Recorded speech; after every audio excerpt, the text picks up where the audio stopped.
नमः शिवाय। हर हर महादेव। जय शंकर की। ओम गुरुवे नमः। हमारी संस्कृति हमारे महान ऋषि मुनियों का हमें वरदान है, एक दिव्य उपहार है।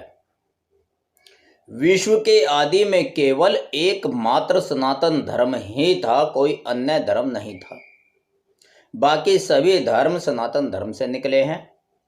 यह एक प्राचीन, सबसे पुराना, सबसे महान धर्म है सनातन धर्म। सनातन यानी सदा रहने वाला, कभी नष्ट न होने वाला। इसको कितने ही राक्षस, कितने ही असुर साम्राज्य के आदमी नष्ट भ्रष्ट करने का प्रयास कर चुके हैं, लेकिन ये कभी नष्ट होने वाला नहीं है। हम खुद को सनातनी कहते हैं और रोज सोशल मीडिया पर यहाँ वहाँ कहते चिल्लाते सुना है कि धर्म, सनातन धर्म के विरुद्ध अन्य संप्रदाय इसे नष्ट करने पर तुला है। जो भी अन्य संप्रदाय के लोग हैं, सनातन धर्मी कहते रहते हैं कि हम सनातन धर्मी हैं, और जो भी अन्य संप्रदाय के, अन्य धर्मों के लोग हैं, वो सनातन धर्म को, हमारे सनातन धर्म को नष्ट भ्रष्ट करने पर तुले हैं। पर कभी आपने ध्यान से देखा है कि सनातन धर्म को किसी और से नहीं, अपितु तुम लोगों से, यानी कि खुद सनातन धर्मियों से ही खतरा है।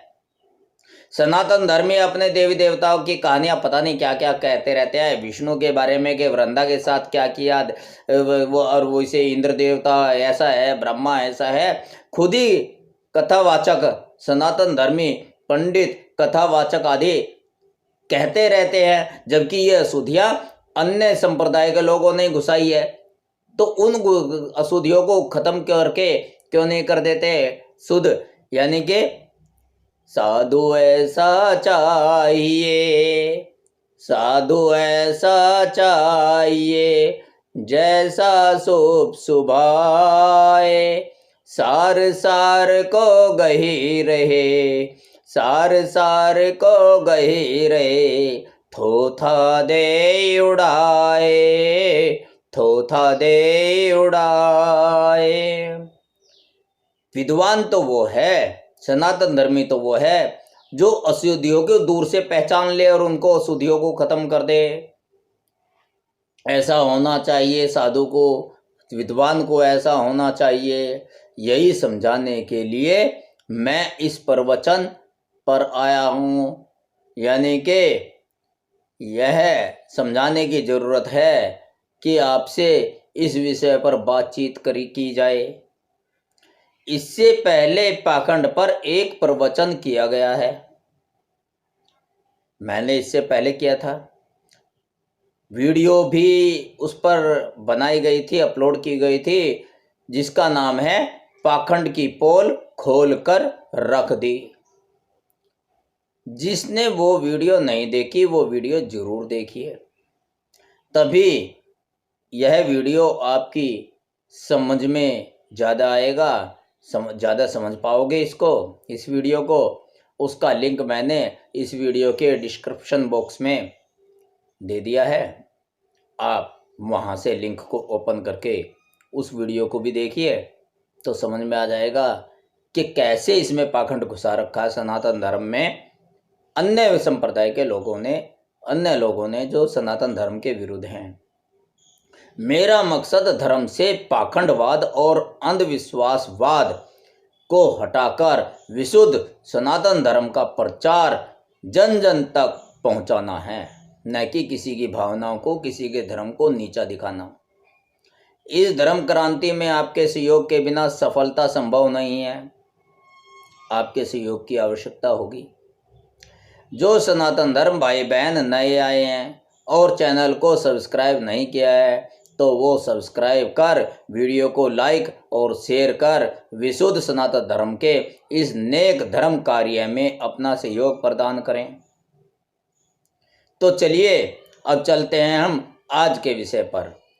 क्या आपको पता है कि प्रभु श्री रामचंद्र जी के बाद हमारा एक निश्चित धर्म स्थल निर्मित हुआ था भारत में? प्रभु श्री रामचंद्र जी त्रेता में आए, तो उनके बाद उनके वंशज ने एक धर्म स्थल की स्थापना की थी, और वो कौन वंशज था तो पता है आपको? चलिए उस पर चर्चा करते हैं। एक धर्म स्थल निर्मित हुआ जो सभी धर्म ग्रंथों का संग्रहालय था, जहां हमारे ऋषि मुनि अपने शिष्यों को आध्यात्मिकता और सनातन धर्म की अद्भुत शिक्षा देते थे। उनके द्वारा अध्यात्म की शिक्षा आचार्य मुनियों के द्वारा, गुरुवर के द्वारा दी जाती थी। उस धर्मस्थल और संग्रहालय का नाम क्या था? किसने उसे बनवाया था? किसने उसे बाद में नष्ट कर दिया था, हमारे सनातन धर्म को समाप्त और भ्रष्ट करने के लिए? यदि आप सच्चे सनातनी हो तो इसे पूरे इतिहास को जानने के लिए धैर्य बनाकर पूरा अंत तक देखिए, पूरा प्रवचन अंत तक सुनिए। जी हाँ, उस धर्म स्थल और धर्म संग्रहालय का नाम था तक्षशिला विश्वविद्यालय। उसमें हमारे सारे धर्म ग्रंथ रखे हुए थे, उनका संग्रहालय था। आचार्य, ऋषिवर, मुनिवर, विद्वान लोग वहाँ पर ही सबको शिक्षा देते थे। इस सुंदर नगरी की स्थापना तक्षशिला विश्वविद्यालय की बहुत सुंदर भव्य नगरी थी। इसकी स्थापना पता है किसने की थी? प्रभु श्री रामचंद्र जी के भाई भरत के पुत्र तक्ष ने की थी। यानी कि जो प्रभु श्री रामचंद्र जी थे, अयोध्या के राजा हमारे प्रभु विष्णु अवतारी, उनके भाई हुए थे भरत, और भरत के पुत्र हुए थे तक्ष।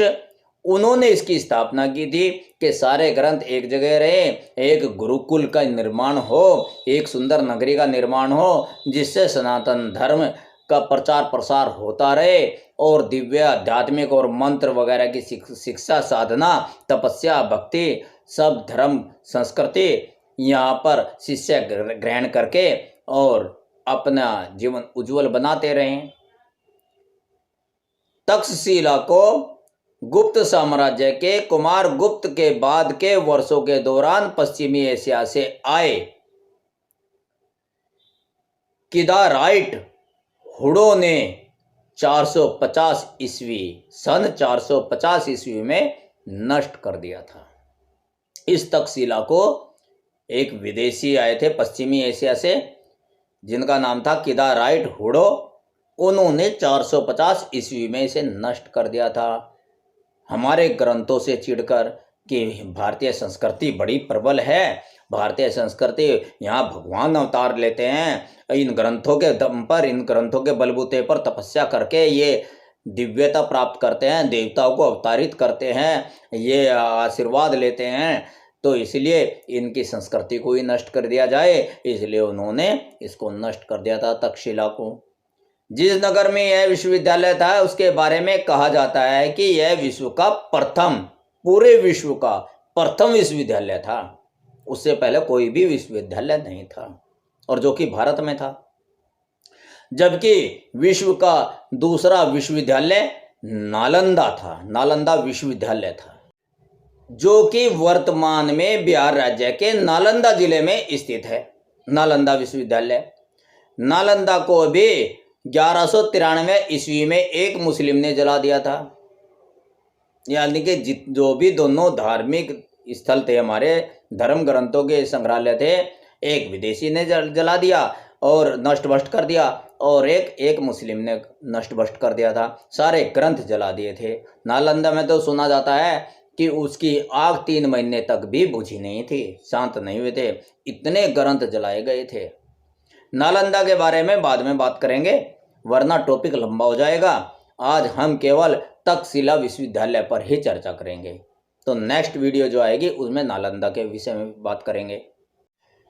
तक्षशिला विश्वविद्यालय की स्थापना 7वीं ईसा पूर्व में की गई थी। तक्षशिला विश्वविद्यालय में पूरे विश्व के 10,500 से अधिक छात्र अध्ययन करते थे। यहाँ पर 60 से भी अधिक विषयों को पढ़ाया जाता था।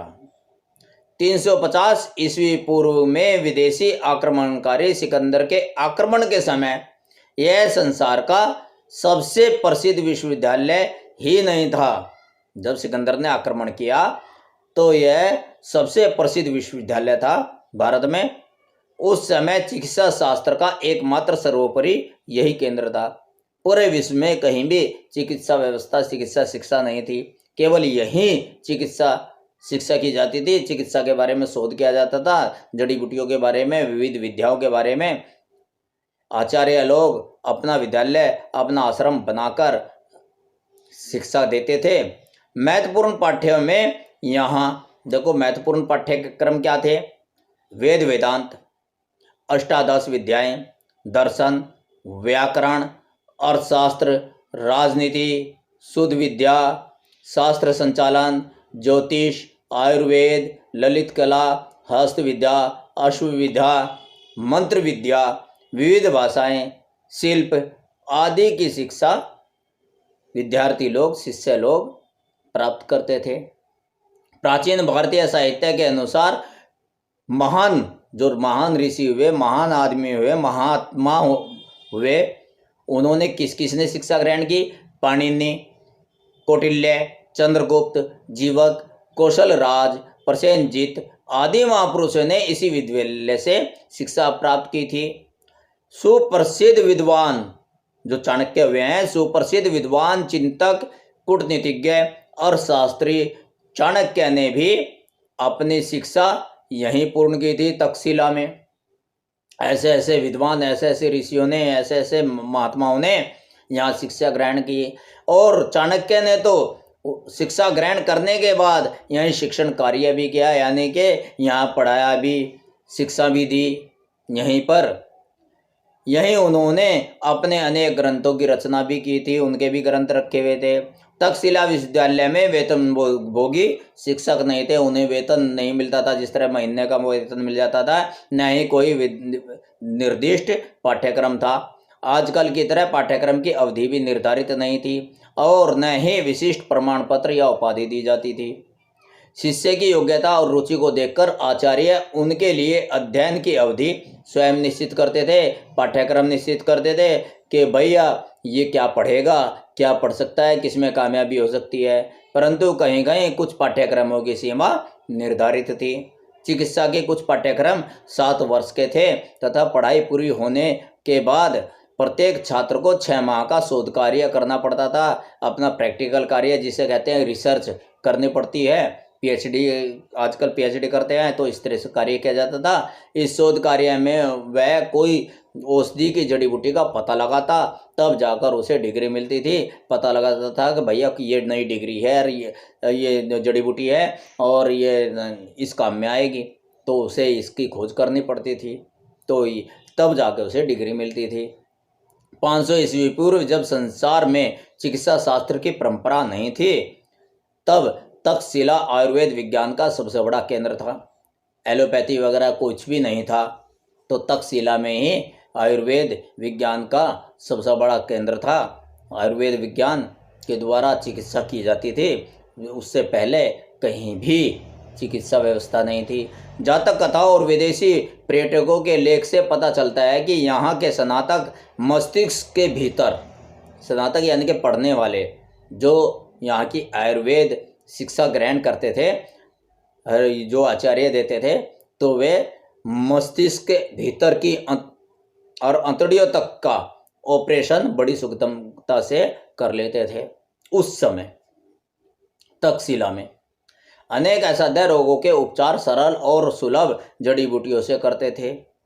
इसके अतिरिक्त अनेक दुर्लभ जड़ी बूटियों का भी यहाँ शोधन कार्य होता था, शिक्षा दी जाती थी, उनकी खोज की जाती थी, उनके आधार पर चिकित्सा कराई जाती थी। ऐसी अद्भुत जड़ी बूटियों का वहाँ के आचार्य और शिष्यों को पूरा ज्ञान था, उसी के आधार पर चिकित्सा की जाती थी।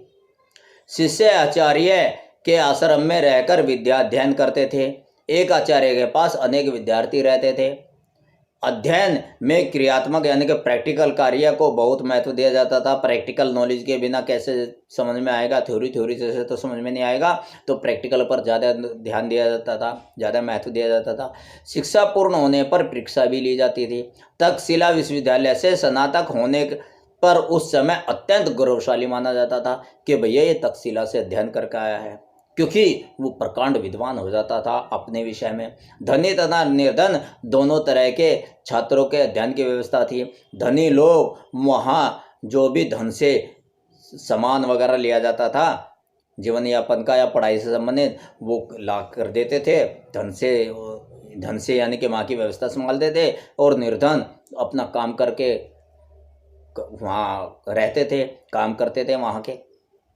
तो इस प्रकार व्यवस्था चलती रहती थी। अध्ययन का शुल्क भी जो सामर्थ्यवान छात्र हैं वो देते थे, और निर्धन छात्र अपना कार्य करके शिक्षा पूरी करते थे, शिक्षा के साथ साथ कार्य भी करते थे।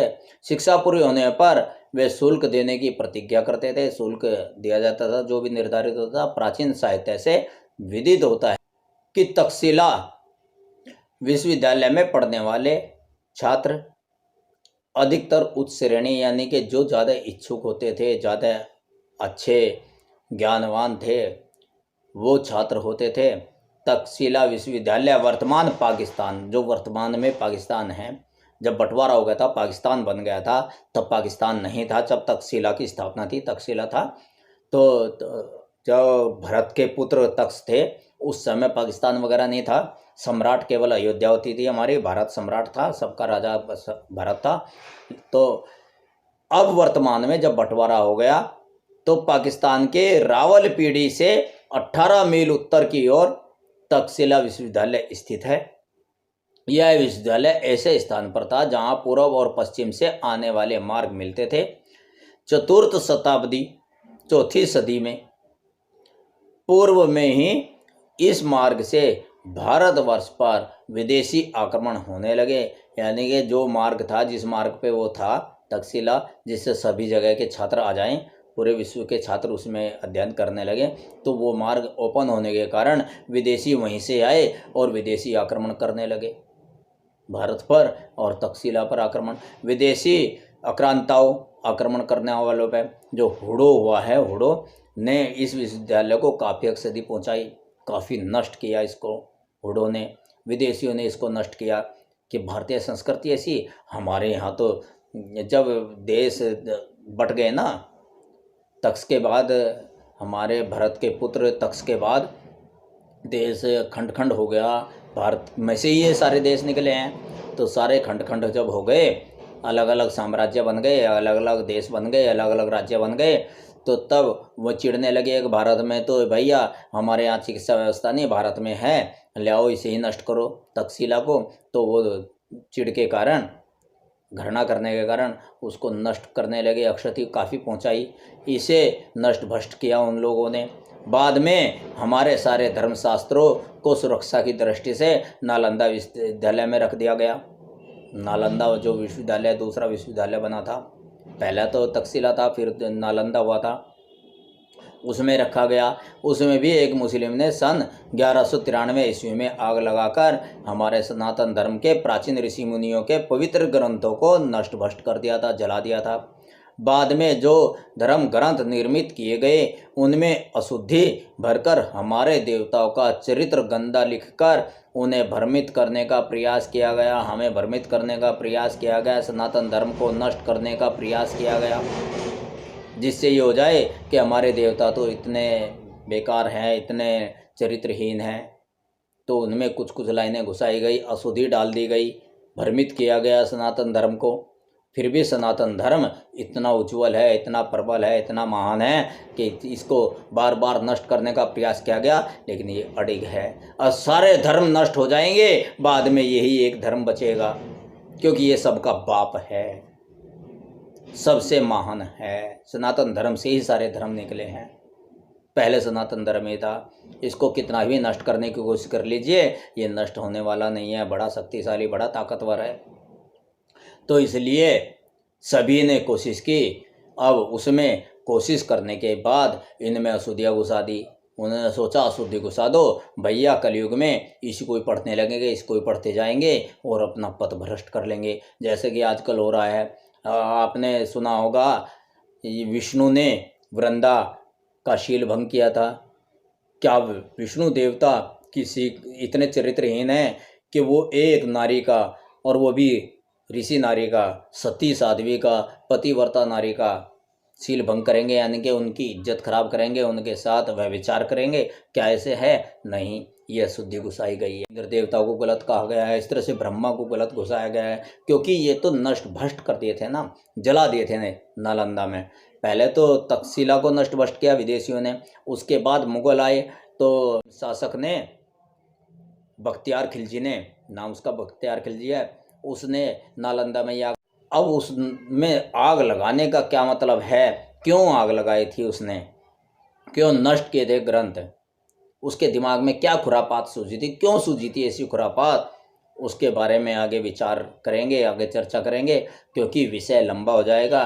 टॉपिक को टुकड़े में बांटना है तो इसका भाग 3, पाखंड और अंधविश्वास का, शुद्धि घुसाने का, जो पार्ट 3 है, वो नेक्स्ट वीडियो, नेक्स्ट प्रवचन जो अपलोड होगा उसमें आपको देखने को, सुनने को मिलेगा। उसमें किया जाएगा ये चर्चा इस पर। तो इस तरीके से धर्मशास्त्रों को हमारे जलाकर नष्ट भ्रष्ट करने का प्रयास किया गया, सनातन धर्म को समाप्त करने का प्रयास किया गया। अब भी यही प्रयास किए जा रहे हैं। कोई अपने आप को बौद्ध कहता है, कोई कुछ कहता है, कोई मुस्लिम कहता है, कोई इस्लामिक कहता है। तो आगे भी चर्चा करते रहेंगे। आप इस चैनल पर हमारे बने रहे, हमें सहयोग प्रोत्साहन देते रहे, कमेंट में हमारा मार्गदर्शन करते रहे। कमेंट करके हमारा प्रयास है, जो सच्चाई है, सभी धर्मों की सच्चाई है, और हमारे धर्म की जो असली सच्चाई है उसको जन जन तक, अपने बच्चों तक, सभी बच्चों तक पहुंचाकर भारतीय संस्कृति, सनातन धर्म की संस्कृति दोबारा स्थापित करें। तो टॉपिक लंबा होने के कारण इसको यहीं विराम देते हैं। नालंदा के बारे में, कि नालंदा विश्वविद्यालय में किस तरह से आग लगाकर उनको शास्त्रों को नष्ट भ्रष्ट किया गया एक मुस्लिम के द्वारा, उस पर नेक्स्ट में चर्चा करेंगे, दूसरे भाग में। इसलिए हम यहाँ पर केवल तक्षशिला के बारे में ही चर्चा करके अपनी वाणी को विराम देते हैं।